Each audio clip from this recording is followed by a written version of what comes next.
Olá, estamos começando mais uma teleconferência do programa Oficinas de Gestão, Oportunidades de Desenvolvimento, executado pelo Departamento de Ciências da Administração do Centro Socioeconômico da Universidade Federal de Santa Catarina. Uma oportunidade para estudantes de graduação, especialmente aqueles dos cursos de administração e também do Programa Nacional de Administração Pública, de acrescentar, agregar e ampliar conhecimentos, utilizando-os como formação complementar dos seus cursos de graduação. O tema sobre o qual nós vamos conversar hoje é a reforma do Estado e da administração pública. Para isso, está aqui ao meu lado o professor Paulo Guedes, professor graduado em Administração Pública pela Escola de Administração da Universidade Federal da Bahia, pós-graduado em Planejamento e Administração Universitária pela Michigan State University e em Ciências Sociais pela Universidade Federal da Bahia, doutor em Sociologia Econômica e das Organizações pela Universidade Técnica de Lisboa e visitante da Universidade de Montreal. Já atuou como analista de Tecnologia de Informação da Federal da Bahia, coordenador de Modernização Administrativa e de Tecnologia da Informação e Comunicação do Governo do Estado da Bahia, foi presidente do Conselho Profissional de Administração do Estado da Bahia e do Centro de Tecnologia em Administração da Universidade Federal, além de ter atuado como coordenador do Núcleo de Extensão também na mesma instituição. Atualmente, o professor Paulo Guedes é professor de graduação e de pós-graduação, pesquisador e chefe do Departamento de Finanças e Políticas Públicas da Universidade Federal Baiana, professor também do doutorado interdisciplinar de difusão do conhecimento, diretor científico do Centro Internacional de Pesquisas da Informação sobre Economia Pública, Social e Cooperativa, o CIREC no Brasil, presidente do Conselho de Administração do Instituto Recôncavo de Tecnologia. Já publicou, entre outras, Machado de Assis e Administração Pública Federal, Planejamento e Programação Governamental e é membro do Conselho Editorial da revista Organização e Sociedade, da Federal da Bahia.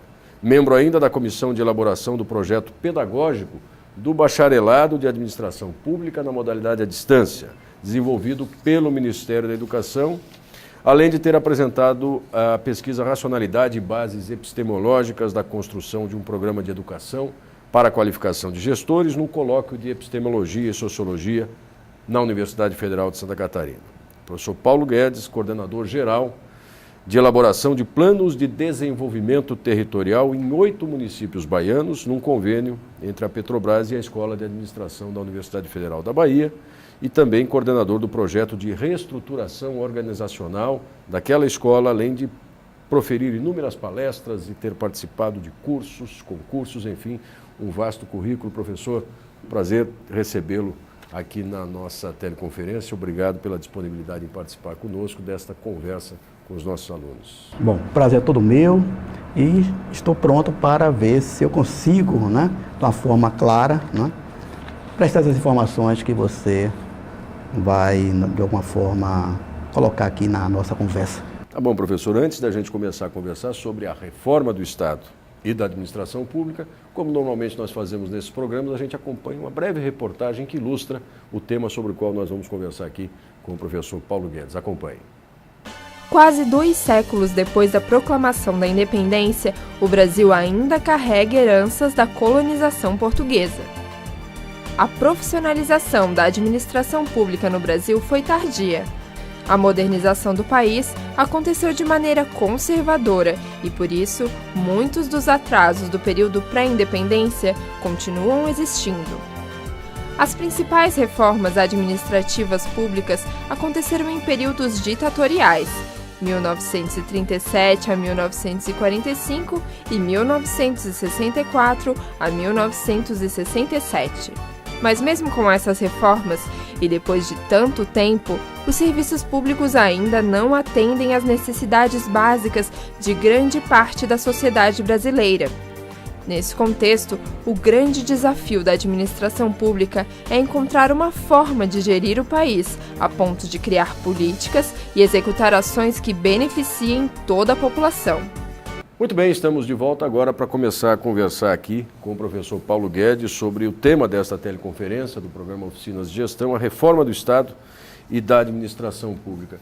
Professor, parece-me é que há muito tempo se ouve falar de que é preciso reformar o Estado brasileiro.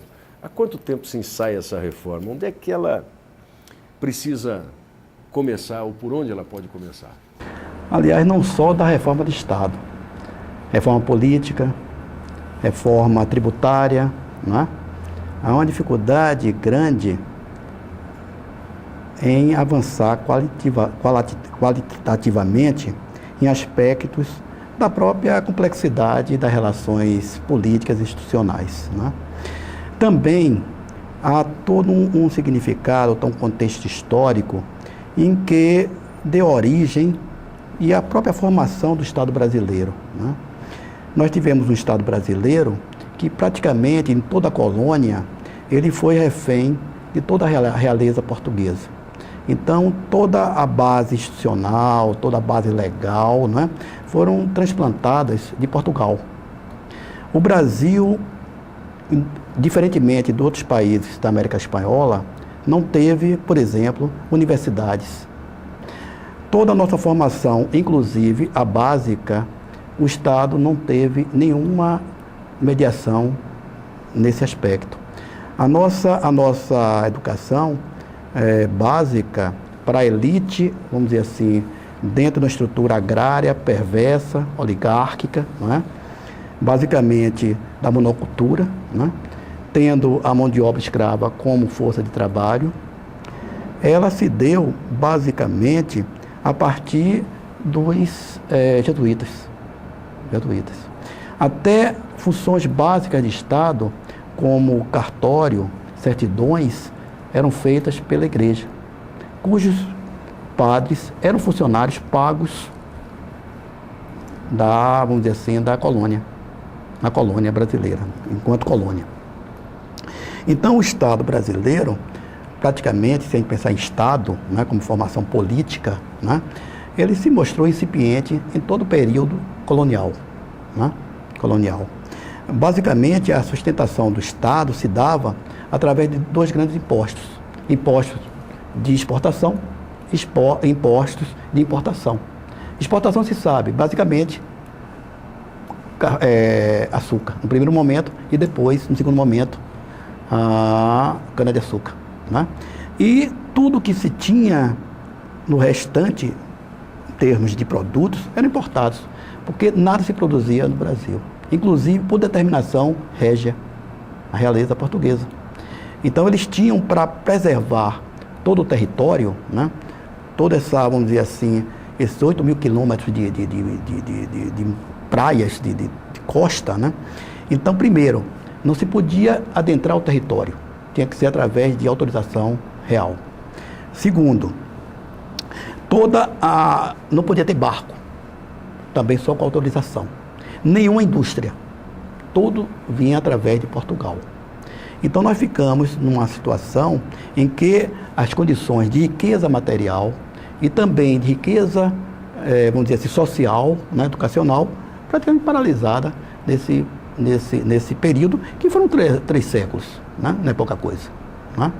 E mais ainda, essa aristocracia, vamos dizer assim, a oligarquia rural, ela se formou, não tinha no primeiro momento com jesuítas, né?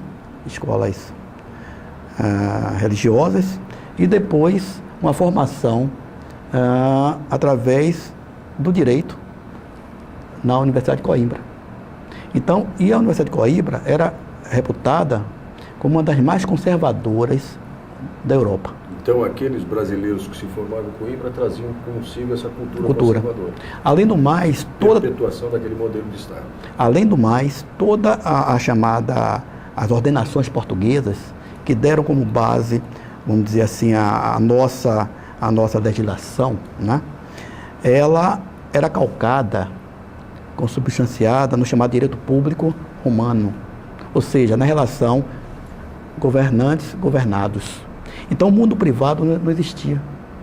Enquanto, a partir da Carta dos Direitos, na Revolução Gloriosa Inglesa, já em 1689, 78, nessa faixa, se dava todo um embasamento das relações privadas, relações comerciais, né? Questão dos tributos, né? No Brasil, não. No Brasil, nós vamos só ter um Código Comercial em 1850. Então, nessa plena República. No Segundo Império. Segundo Império, 1850, entendeu? E também foi assim com o Código Criminal, o processo civil, entendeu? O processo de penal também, ele se deu tardiamente. Então, nesse período, foi um período de fornecimento de matéria-prima, basicamente, né? E de uma formação de uma sociedade fragmentada, aristocrática, né? Em que a baixa educação e a baixa inserção tecnológica na produção era muito baixa, era muito pequena. Não demos conta mesmo depois de anos de modelo republicano, com os próprios ideais republicanos, de recuperar esse tempo perdido do ponto de vista da inserção do Estado na sociedade? Essa herança é tão pesada que antes disso, não no primeiro império, nem também no período das regências trieniúna, né? Mas no Segundo Império houve realmente um avanço qualitativo, político, institucional no Brasil. O Dom Pedro II conseguiu, através de uma forma, de uma arquitetura de poder, com poder moderador, né, construir uma base, vamos dizer assim, uma base estável, né, de governança política. Existiam dois partidos, o liberal e o conservador, né, que, na verdade, do ponto de vista do discurso ideológico, programático, havia diferenças fundamentais. Mas na prática política era a mesma coisa. Então a nossa situação já vem, até nesse aspecto de partido político, de consistência programática política partidária, esse equívoco já vem lá de baixo. Nesse período foram mais de 40 gabinetes, alternando-se conservadores e liberais, mas num jogo de poder. Todos dois apoiavam, por exemplo, boa parte do tempo, apoiaram a escravidão. Imagine um partido liberal em que todo ideário liberal é contrário à escravidão. Seguramente. Não é? E eles não podiam fazer isso diretamente através da tribuna, né? Mas faziam isso na prática, na votação, Então, essa situação política era uma situação estável, mas enquanto aprendizado político, se tinha toda uma relação ainda que não se quebrou do que veio da colônia. Ou seja, é o que se diz da chamada modernização conservadora brasileira. Ou seja, nós nunca tivemos uma grande ruptura. Desde a transição, colônia, império, república, abolição, os fatos históricos principais foram fatos históricos que não tiveram uma radicalidade, uma revolução, por exemplo, né? Diferente dos outros países centrais, Estados Unidos, França, Japão, todos tiveram. Que as grandes mudanças só foram grandes porque a raiz da sua... Revoluções. São revoluções. Revoluções. Sangrentos. No Brasil não aconteceu isso. Então, todo e qualquer avanço era um avanço negociado. E outra coisa, grande parte do atraso anterior reproduzia-se no seguinte. No processo seguinte. Agora, professor... Agora, importante na sua pergunta da questão no Império, houve avanço. É comum a gente ouvir na literatura administrativa que a burocracia brasileira, ela se profissionalizou, houve uma racionalização nos moldes weberianos, né, a partir de Vargas, principalmente a partir do Estado Novo, né, com série de intervenções do Estado, né, a questão da CLT, dos institutos da Previdência, de mecanismos de procedimentos de compra, uma série de medidas racionalizadoras que realmente aconteceram nesse momento. Mas, se olharmos lá embaixo, no Segundo Império, vamos verificar que na administração imperial você tinha, por exemplo, concurso público. Inclusive, para nível médio, chamado amanuense, exigia-se 2 línguas, para francês e inglês. Você tinha, por exemplo, manuais de repartições, o que nós temos hoje como autarquias, fundações, repartições. Na base você tinha a administração imperial e tinha algumas repartições. A parte de telégrafo, a parte de ferrovias e tal, que hoje, se a gente criar um paralelo, seriam as empresas, as fundações, né? Hoje públicas. Então, vamos encontrar realmente já indícios de uma racionalização administrativa já naquele tempo. Então, não começou... Não dá para atribuir apenas ao Estado Novo essas iniciativas? Não. Isso já tinha antes. Agora, professor,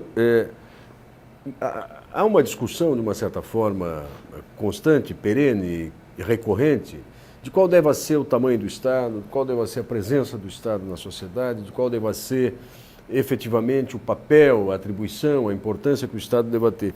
Do seu ponto de vista, numa sociedade plural, democrática, republicana, enfim, qual é o Estado que essa sociedade merece ou precisa ter, professor? Qual é o modelo de Estado? Maior, menor, médio, discreto, enfim? Essa forma de tamanho, realmente, para mim, não é a medida. Não é a medida.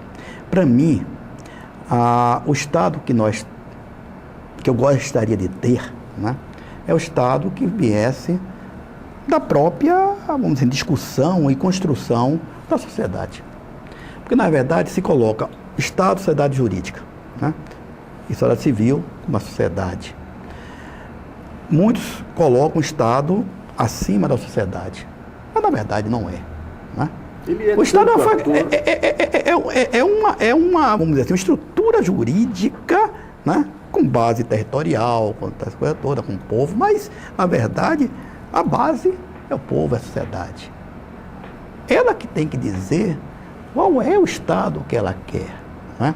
Evidentemente que a gente pensar na ideia da democracia direta, daquela democracia, vamos dizer assim, ateniense, né, hoje é muito impraticável. Né? Então, por isso, os mecanismos da chamada democracia representativa, né, construída já a partir da Revolução Francesa, a partir de Locke, a partir de Montesquieu, né? Já uma construção belíssima foi a Constituição Americana, né, que houve um debate, inclusive pelos jornais, das posições, as posições, vamos dizer, você tinha posições lá dos federalistas e não dos federalistas, se devia ser direta dentro de uma visão russiniana, Jean-Jacques Rousseau, ou se não, seria através da visão mais de Montesquieu, da democracia representativa. Né? Então, houve um debate intenso para a construção de uma Constituição. Essa mesma Constituição americana, ela foi copiada logo no início da República, em 1891. Ou seja, além do Estado, um Estado, vamos dizer assim, forte, autoritário, centralizador, nós tivemos, nesse tempo todo, uma sociedade fraca, desmobilizada, entendeu? Pouco atuante. Mas essa relação é de causa e consequência? Quanto mais forte centralizador o Estado, mais frágil vai ser essa sociedade? Não necessariamente. Não. Você vê o seguinte, você vê hoje, até com essas questões das tecnologias, né, os estados fortes hoje estão desabando em locais que realmente é uma... Não se apostava que isso ocorresse. Ninguém no início do ano faria uma previsão. Agora, professor, quando se fala em reforma do Estado, e agora está se falando de novo, um conjunto de reformas, tributária, a política, a partidária, a eleitoral, enfim, eu tendo a ter a convicção de que elas são pontuais e corporativas, porque a nossa democracia representativa cria alguns nichos de vozes nos diferentes âmbitos do Estado, parlamento, enfim, que respondem por si e não conseguem aglutinar-se em torno de um grande interesse coletivo. Há uma reforma possível nessa perspectiva, professor? Olha, tem dois vamos dizer, dentro do que se chama sistema político, da macropolítica, né? Tem duas questões que são, vamos dizer, cruciais a serem resolvidas dentro da ideia da governabilidade, né? Primeiro, você não tem partidos claramente definidos ideologicamente, programáticos, que assumem a partir de uma votação, a partir de um programa que seja votado a partir daí, né? Que mantenha uma coerência com essas bases, né? Então, se trabalha com um regime de coalizão. Você pode pegar um partido como de esquerda, com um partido de centro-direita ou de meio, numa mesma coligação. Isso em qualquer país, minimamente, vamos dizer assim, que tem práticas políticas mais saudáveis, isso é uma coisa que não faz sentido. A outra, então, e aliado a isso, você tem 20 mil cargos provisórios de nomeação que não precisa concurso público, né? O chamado DAS, Direção e Assessoramento Superior, né? Que vai até a terceira ou quarta camada. 20 mil cargos federais, sem contar os estaduais e os municipais. Então, você tem um sistema de coalizão, você faz coalizão com 5, 10, 15 partidos, e quando você ganha o poder, uma das moedas de troca justamente são esses cargos. E claro, você tem as joias da coroa, que chama, né? Tipo Itaipu, Petrobras. Você tem um cargo lá que é chefe da manutenção lá do ano, uma coisa dessa. Então, a partir daí, entra-se num grande negócio. Como é que você pode criar uma burocracia profissional assim? Então, o caminho seria a profissionalização? Um Estado minimamente politizado desde esse ponto de vista e maximamente profissionalizado? Para a gestão pública, para um corpo estável, funcional, sim. Você vê o seguinte, você vê dentro da estrutura federal, você tem exemplos. Por exemplo, a administração fazendária, ela é toda profissionalizada. Ou seja, os superintendentes, todos são... De carreira. Todos. O ministro chega lá com secretária, com chefe de gabinete, com poucos auxiliares. Então, sai ministro, entra ministro. Essa é a prática de países centrais. Sim, até porque um Estado deve viver de políticas públicas e não de políticas de governo. Exatamente, aí você matou a charada. E as políticas públicas devem ser perenes, apesar ou independentes dos governos que se sucedem. Exatamente. Porque não se discute aqui a alternância do poder, o exercício democrático da escolha do voto. Desculpe, não é isso que está em questão. A questão é o funcionamento da máquina estatal. Claro. E na medida que você tem uma desproporção entre a profissionalização dos quadros do Estado e essa alternância de funções que, olha, invariavelmente também são ocupadas por pessoas sem preparo. Normalmente sim. Este quadro que não se pode trágico pensar muito. Então, há uma dificuldade, vamos dizer assim, não querer enxergar isso que você colocou. O que é Estado, o que é governo. E mais ainda, o que é público, o que é privado. Então, o que é o patrimonialismo? Herança ibérica, né? Que não separa o que é público do que é privado. Um prefeito, conversando com um prefeito, olha, ele achava que estava fazendo a coisa mais natural do mundo. Ou seja, um trator da prefeitura, ele usava aí o trator no final de semana na fazenda dele. Ele achava que a coisa mais natural do mundo, não estava fazendo, não transgredindo nada. Eu estou dizendo para um pequeno exemplo, claro. Sim. Aí você tem exemplos outros que vai crescendo. Você vê como é que essa cultura e essa, vamos dizer assim, essa dominação patrimonial ainda é muito forte.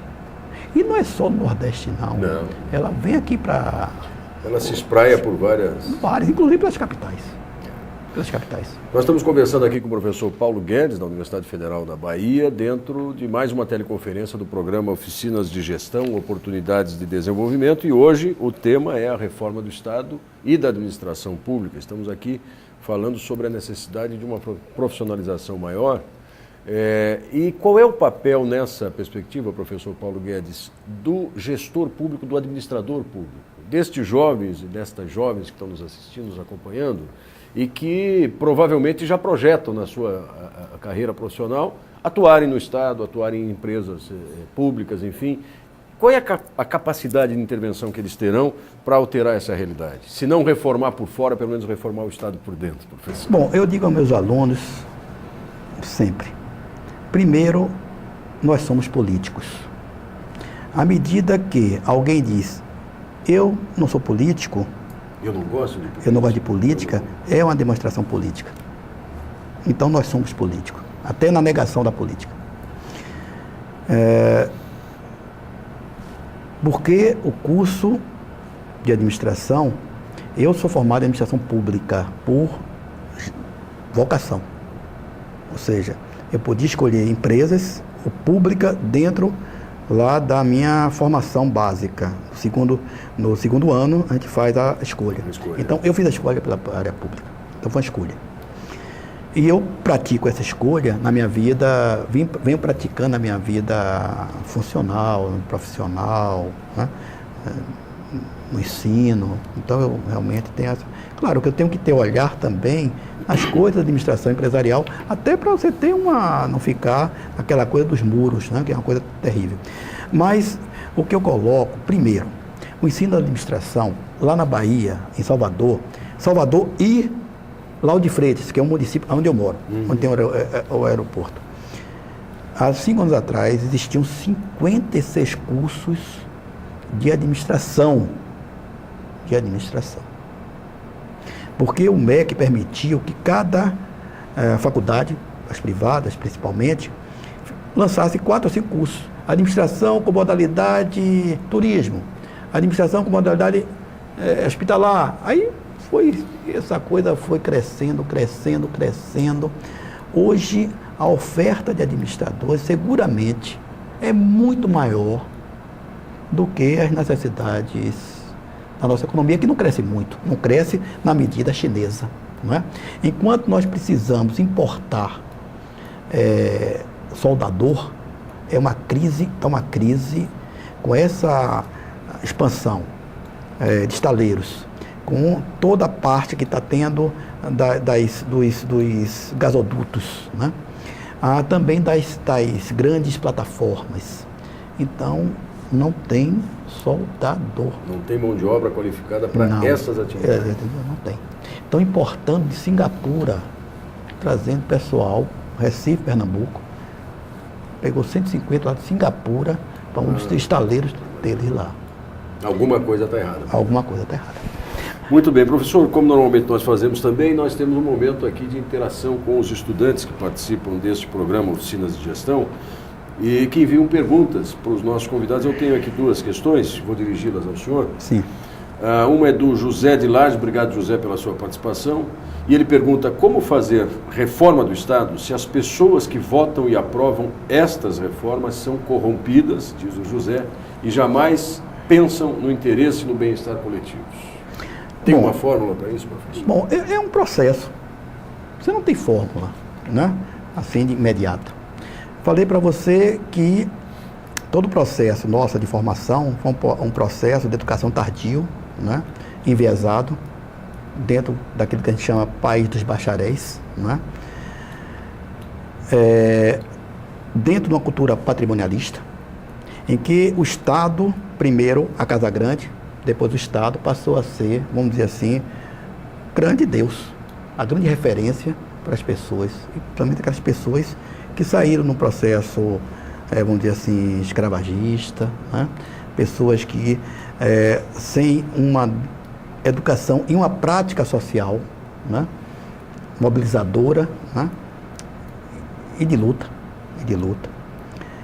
Então, as pessoas ficam naquela ideia do que o Estado é o grande pai, é o grande mãe. O provedor. Então, e o político faz parte dessa engrenagem. E não pensa diferente, muito pelo contrário. Então, a situação de você trocar um voto, né, por talvez 50 blocos, por uma armação de lente, né, com uma laqueadura, isso é uma coisa, todo mundo sabe disso, comum. E hoje, cada vez mais, eu estava conversando com um deputado federal que não se elegeu na Bahia, hoje é uma fortuna, porque toda a eleição se faz através de cabo eleitoral. E todos negociam como se fosse uma negociação no mercado, uma bolsa de valores, a sua quantidade de votos que ele pode dar. Então, isso está crescendo de uma forma enorme. Bom, claro que nós temos avanços, principalmente a partir de 88. Nós temos um Ministério Público mais atuante. Nós temos uma Constituição que, com alguns vícios, alguns problemas, mas com coisas muito boas. Com uma motivação muito. É aquela coisa da cidadania, do cidadão, da participação, da transparência, não é? Isso ela teve assim ela tem no seu bojo essas virtudes, né? Essas virtudes. Mas ainda toda a nossa, vamos dizer assim, a nossa pedagogia no sentido da nossa cultura é muito ainda patrimonialista. Temos muito que amadurecer em relação. Aí vem, respondendo uma questão que você tinha me feito e eu não... Vem, por exemplo, o ex-ministro Bresser Pereira, né? Na época ele fez, pelo menos, foi um dos poucos, que botou a cara para fora e fez uma proposta de reforma de Estado, em 95. Né? E ele dizia que a dominação patrimonial já não era uma coisa de relevo, e mais ainda, já tinha praticamente eliminado o patrimonialismo. E a burocracia, enquanto contraponto, né?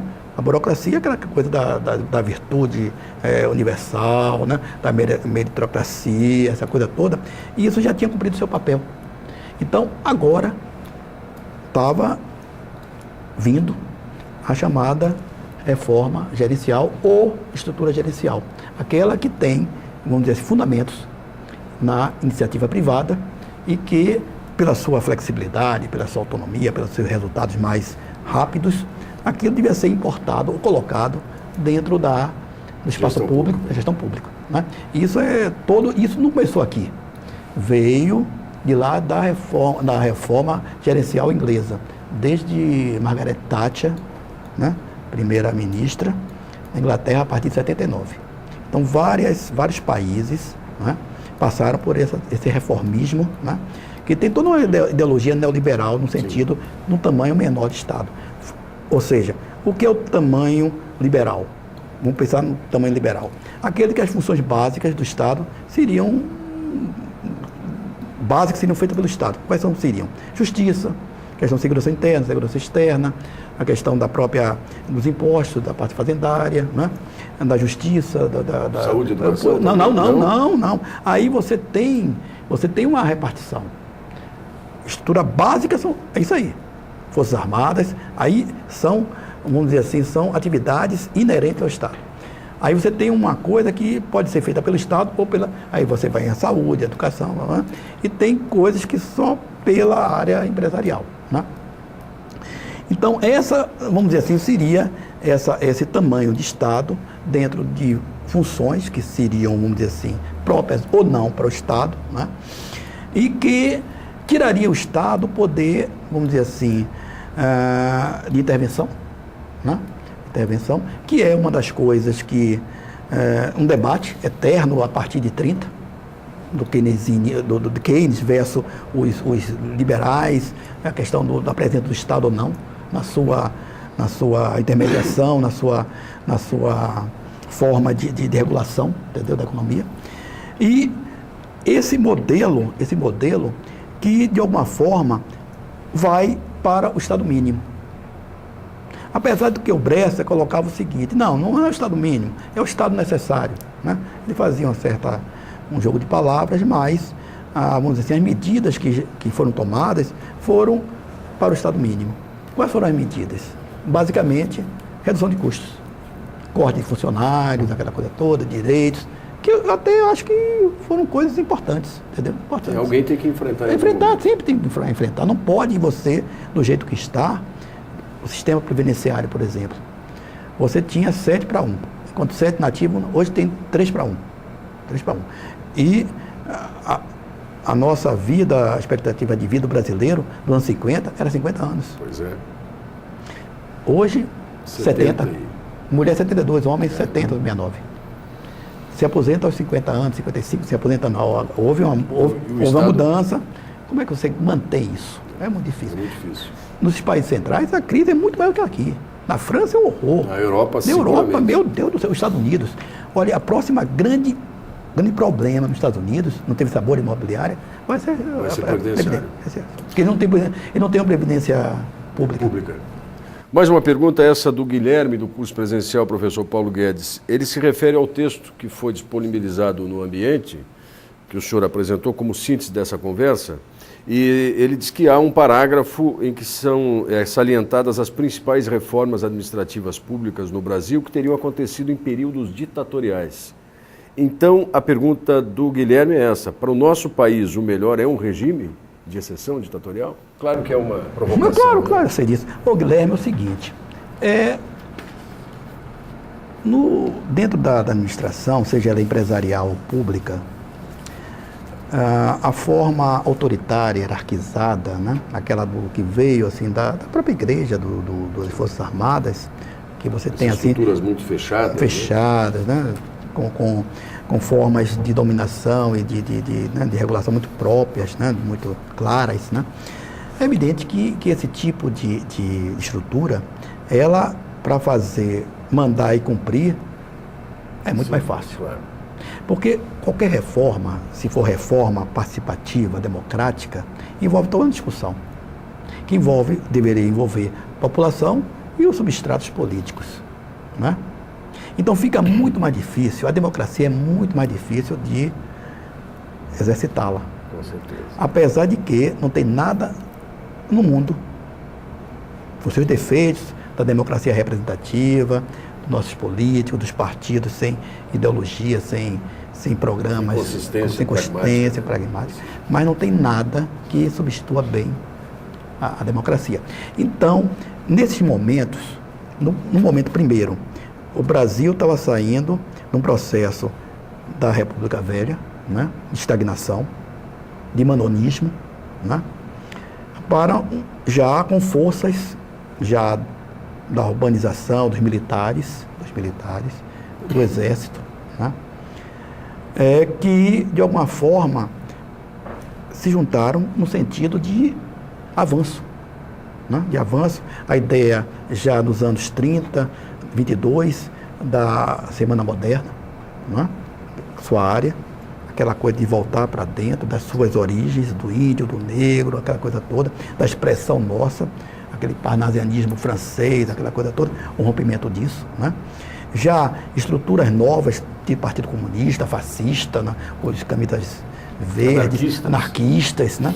Já existia toda uma urbanização já crescente e, na verdade, já no Estado Novo e no Vargas, toda essa pressão nacionalista, principalmente dos militares, que foram muito nacionalistas o tempo todo, né?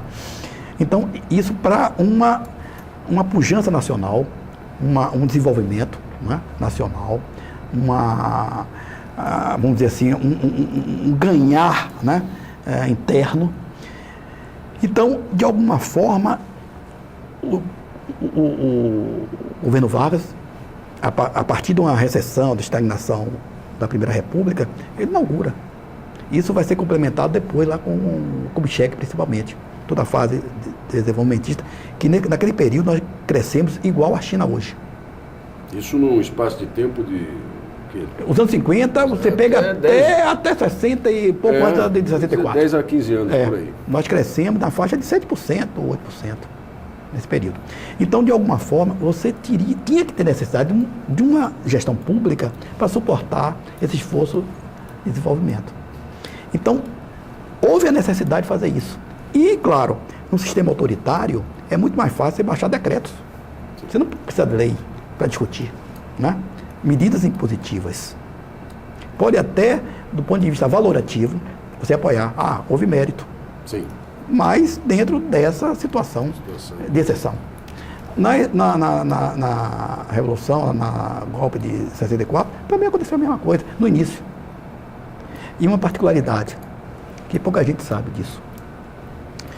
As Forças Armadas, você tem o Exército, porque o Estado brasileiro, a gestão pública brasileira, no Império e tal, você tinha a oligarquia, que fazia parte da produção, da comercialização, vivia daquela entorragem, daquela, né?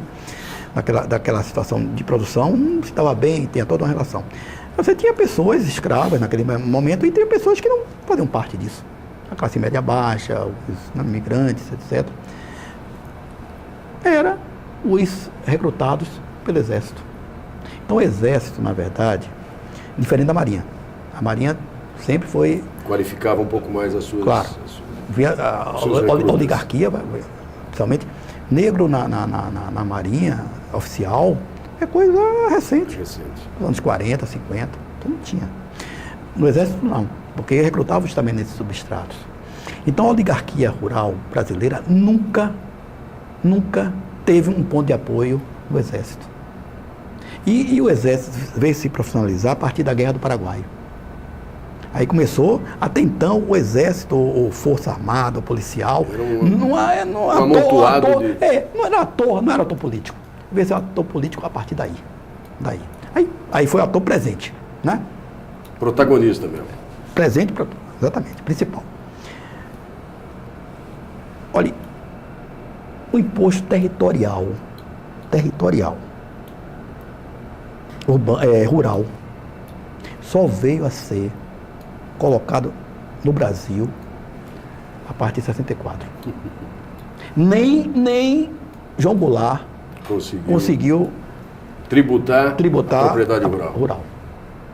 Por força dessas oligarquias que se...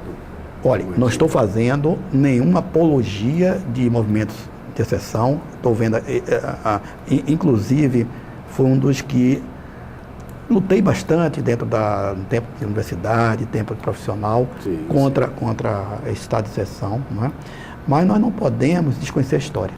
Bom, nós estamos nos aproximando do fim desta teleconferência aqui com o professor Paulo Guedes, da Universidade Federal da Bahia, pesquisador, enfim, atuando em várias frentes. Professor, como normalmente eu faço, eu peço aos nossos convidados que se dirijam no encerramento das suas falas aos alunos que estão nos acompanhando e que daqui a pouco serão gestores públicos, estarão participando talvez, e esperamos que sim, de uma reforma mesmo efetiva do Estado, de uma nova gestão pública com os valores que estão construindo agora. O que é que eles precisam ter, qual preparo eles precisam ter para atuar dentro dessa perspectiva de uma mudança do Estado, guardados os valores democráticos, republicanos, enfim. Seu recado final para os nossos alunos, professor. Bom, eu até comecei a falar sobre a ideia da política, né? E é claro, você tem que ter estudar muito, deve participar no seu ambiente, né? Vamos dizer, estudantil, seja ele através de diretório, seja ele através das empresas júniores, através das IESEC, ou seja, das diversas representações, que eu acho que qualquer tipo de trabalho coletivo, político, de relacionamento é um aprendizado. Na universidade não deve se aprender só a parte substantiva, a parte de conteúdo, mas também é um preparo para a vida, e um preparo para ser cidadão, né? Nós temos a necessidade de construir um Brasil, vamos dizer assim, complexo, né? Complexo pela sua origem, pela sua natureza, pelo seu tamanho, pelos seus problemas, né? E espero que essa juventude, ela realmente se torne uma porta-voz e também um aglutinador, partir mesmo com garra para transformar isso num ambiente, num local, num país que seja um país digno, um país que tenha uma sociedade realmente bem e também digna deles e do país.